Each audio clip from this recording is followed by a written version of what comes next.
कृतार्थ करें।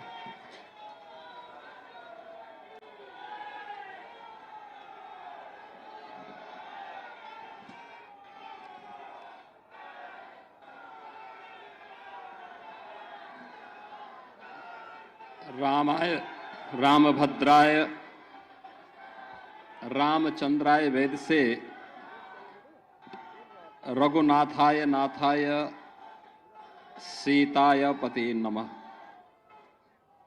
मेरे साथ बोलेंगे, बोलिए सीताराम भगवान की, सीताराम भगवान की, भक्त वत्सल भगवान की, हनुमान जी महाराज की, श्री हनुमान जी महाराज की, सरयू मैया की, सरयू मैया की, नमः पार्वती पतिये हर हर।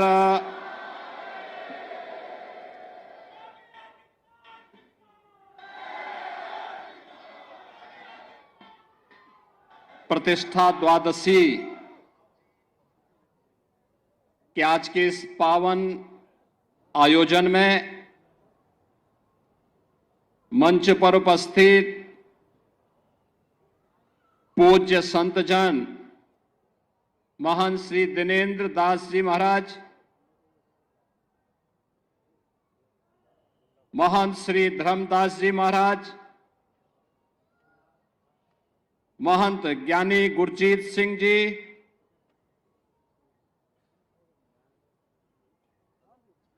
श्री राम जन्मभूमि तीर्थ क्षेत्र न्यास के महामंत्री सम्मानित श्री चंपत राय जी, विश्व हिंदू परिषद के हमारे केंद्रीय पदाधिकारी माननीय श्री दिनेश जी, उत्तर प्रदेश सरकार के मंत्रिमंडल के मेरे सहयोगी प्रभारी मंत्री अयोध्या श्री सूर्य प्रताप शाही जी, जल शक्ति मंत्री श्री स्वतंत्र देव सिंह जी, महापौर महंत गिरीशपति त्रिपाठी जी, जिला पंचायत अध्यक्ष श्रीमती रोली सिंह जी, माननीय विधायकगण श्री वेद प्रकाश गुप्ता जी, रामचंद्र यादव जी, अमित सिंह चौहान जी, अभय सिंह जी, उत्तर प्रदेश सरकार के सलाहकार श्री अवनीश अवस्थी जी, श्री राम जन्मभूमि तीर्थ क्षेत्र के सदस्य श्री अनिल मिश्र जी, गोपाल जी, तीर्थ क्षेत्र ट्रस्ट से जुड़े हुए सभी पदाधिकारीगण और भारी संख्या में प्रतिष्ठा द्वादशी के शुभ आयोजन के साक्षी बन रहे देश के कोने कोने से आए हुए सभी पूज्य संतजन, भक्तजन और उपस्थित बहन और भाइयों, मैं सबसे पहले आपको, पूरे प्रदेशवासियों को, पूरे देशवासियों को और हर राम भक्त को प्रतिष्ठा द्वादशी की हृदय से बधाई देता हूं। उन सबके प्रति, आप सबके प्रति अपनी मंगलमय शुभकामनाएं भी व्यक्त करता हूं। हिंदू पंचांग के अनुसार आज ही के दिन ठीक 1 वर्ष पहले देश के यशस्वी प्रधानमंत्री आदरणीय श्री नरेंद्र मोदी जी के कर कमलों से 500 वर्षों का इंतजार समाप्त करते हुए श्री राम जन्मभूमि पर प्रभु श्री राम लला का मूर्ति प्राण प्रतिष्ठा का कार्यक्रम संपन्न हुआ था और इसीलिए 1 वर्ष पूर्ण होने के उपलक्ष्य में हिंदू पंचांग के अनुरूप श्री राम जन्मभूमि तीर्थ क्षेत्र न्यास के द्वारा आज प्रतिष्ठा द्वादशी के रूप में यानी पौष शुक्ल द्वादशी की इस पावन तिथि को आज प्रतिष्ठा द्वादशी के रूप में आयोजित करते हुए त्रिदिवसीय इस आयोजन का शुभारंभ किया गया है। स्वाभाविक रूप से 500 वर्षों का इतिहास और यह इंतजार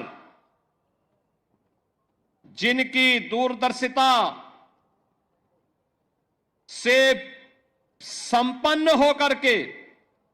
आज इस गौरव की अनुभूति हम सबको, हर राम भक्त को करा रही है, ऐसे देश के यशस्वी प्रधानमंत्री श्री नरेंद्र मोदी जी के प्रति सबसे पहले कृतज्ञता ज्ञापित करते हुए हम सब हृदय से आभार व्यक्त करते हैं।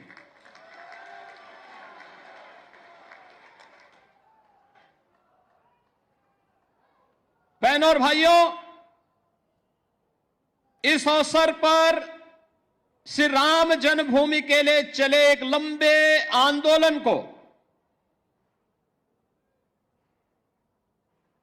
जो संविधान के दायरे में रह करके लोकतांत्रिक तरीके से जिस आंदोलन को एक मंच पर सजोने का काम राष्ट्रीय स्वयंसेवक संघ के मार्गदर्शन और नेतृत्व में सरदेव अशोक सिंघल जी ने आगे बढ़ाने का कार्य किया था, आज उनकी स्मृतियों को भी नमन करते हुए उन्हें मैं विनम्र श्रद्धांजलि अर्पित करता हूं। बहनों और भाइयों, यहां पर जो बात अभी माननीय चंपत जी कह रहे थे, 22 दिसंबर 1949 रामलला का अपनी जन्मभूमि में प्रकटीकरण होना, जो इस पूरी लड़ाई की पृष्ठभूमि को आगे बढ़ाता हुआ आज इन स्थितियों में पहुंचा कि हम 1 वर्ष की प्राण प्रतिष्ठा के कार्यकाल के उपरांत आज यहां पर एकत्र होकर के इस मंगल गान के साथ अभिभूत होकर के गौरव की अनुभूति कर रहे हैं। लेकिन इसके उपरांत भी अनेक ऐसी तिथियां आई जिन्होंने हर भारतवासी के सामने अग्नि परीक्षा के इस दौर से उसे ले जाते हुए न्याय संगत तरीके से मर्यादा के अनुसार धैर्य के अपनी अग्नि परीक्षा देते हुए हर भारतवासी गुजरा। लेकिन ध्येय सबका एक ही था, अयोध्या में श्री राम जन्मभूमि पर प्रभु राम लला का विराजमान हो, हर हाल में विराजमान हो। और इसके लिए इसका शुभारंभ होता है 9 नवंबर 2019 को, जब भारत की न्यायपालिका ने संवैधानिक तरीके से सर्वसम्मत से यह निर्णय सुनाया कि अयोध्या में जहां पर विवादित ढांचा था वह राम जन्मभूमि है और वहां पर एक ट्रस्ट गठित करते हुए प्रभु श्री राम लला के भव्य मंदिर के निर्माण का मार्ग प्रशस्त होना ही चाहिए। बहनों और भाइयों, यह कार्य संपन्न होने के उपरांत 5 अगस्त 2020 को इसी अयोध्या धाम में आकर के देश के यशस्वी प्रधानमंत्री श्री नरेंद्र मोदी जी ने आकर के प्रभु श्री राम लला के भव्य मंदिर के कार्यक्रम का शुभारंभ किया और उसके उपरांत 22 जनवरी 2024 अगर हिंदू पंचांग के अनुसार हम देखें तो पौष शुक्ल द्वादशी के दिन, आज ही के दिन, आदरणीय प्रधानमंत्री जी ने देश भर से आए हुए हर तबके के नेतृत्व वर्ग की उपस्थिति में पूज्य संतों के सानिध्य में 500 वर्षों का इंतजार समाप्त करते हुए रामलला को उनकी जन्मभूमि में प्रतिष्ठित कराने का काम किया था। रामलला का प्राण प्रतिष्ठा का एक कार्यक्रम संपन्न होने के उपरांत लाखों की संख्या में श्रद्धालुजन अयोध्या धाम में पधार रहे हैं। एवरेज अयोध्या का प्रतिदिन अयोध्या में 1.5 से 2 लाख श्रद्धालुओं का आगमन अयोध्या धाम में हो रहा है। 1 से 1.5 लाख राम जन्मभूमि में दर्शन कर पाते हैं। बहुत सारे लोग अन्य धामों में दर्शन करते हुए कुछ इंतजार करते हैं, कुछ जाते हैं, फिर अन्य कार्यक्रमों के बाद फिर आयोजन में भागीदार बनते हैं।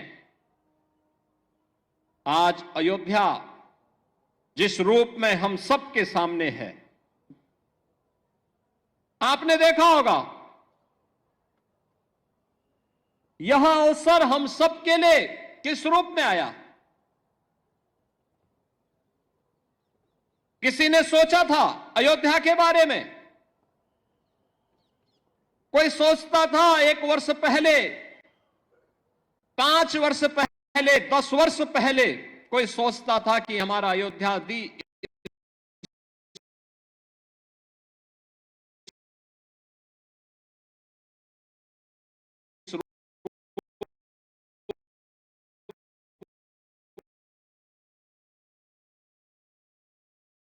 में इसका अधिकारी है, इसको यह अधिकार प्राप्त होना चाहिए। 2014 के पहले, 2017 के पहले इस अयोध्या में बिजली भी नहीं मिलती थी। 3 से 4 घंटे बामुश्किल बिजली। स्वच्छता की कोई कहीं अता पता नहीं था। राम जी की पेड़ी में वहीं पर सरयूज का जल सड़ता रहता था। हजारों वर्ष पहले लंका पर विजय प्राप्त करने के उपरांत भगवान श्री राम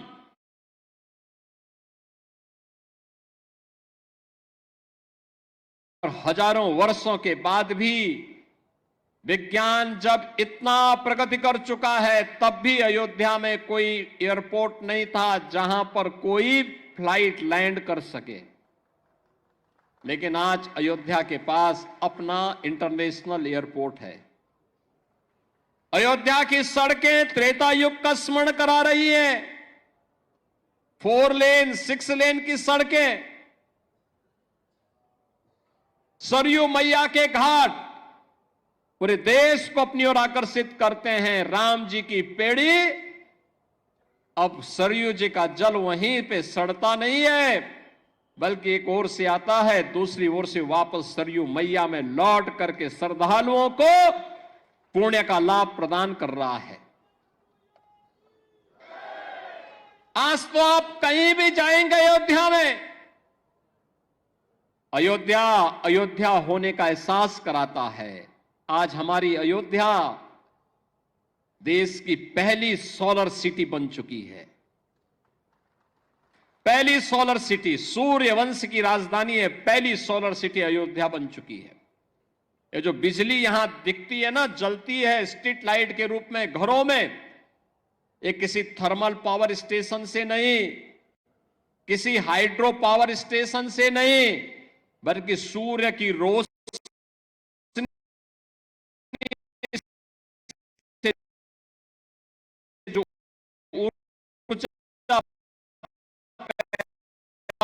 होती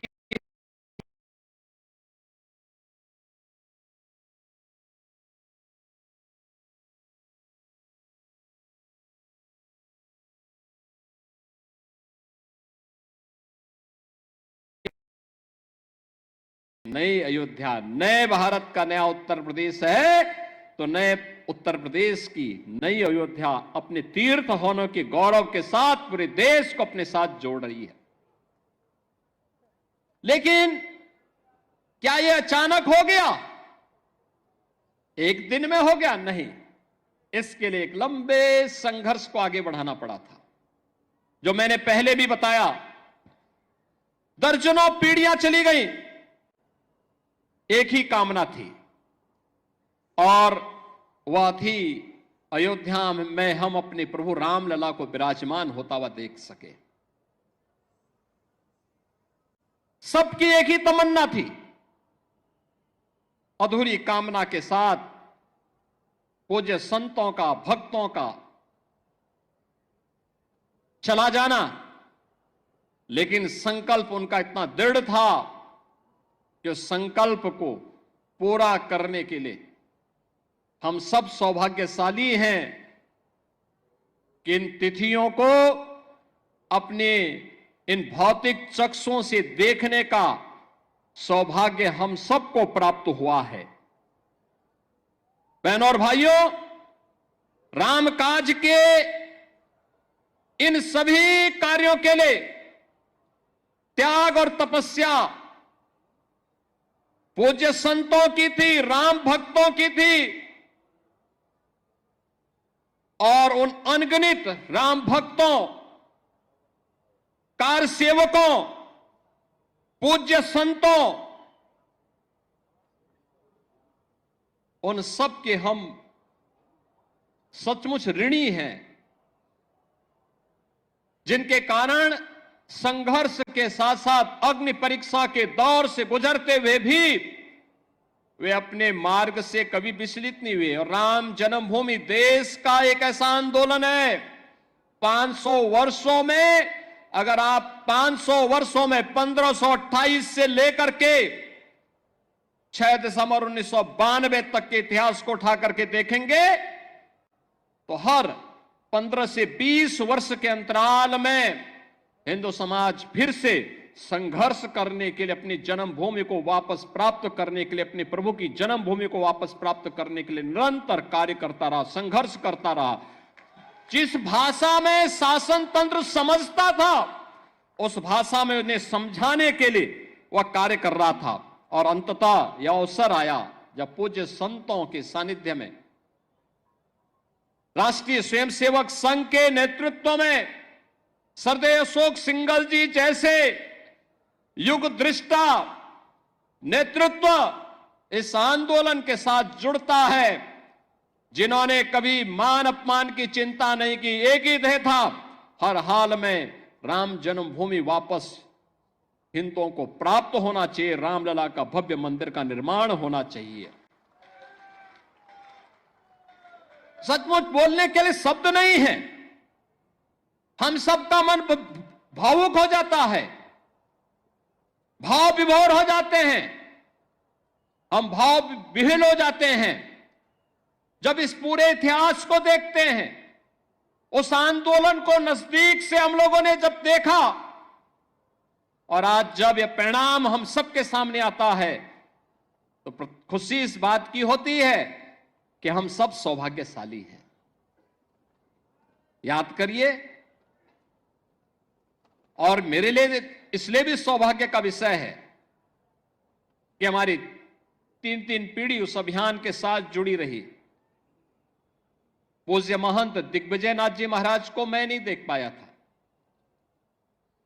लेकिन अपने पूज्य गुरुदेव से जो मैं सुनता था, और मुझे याद है जब 2014 में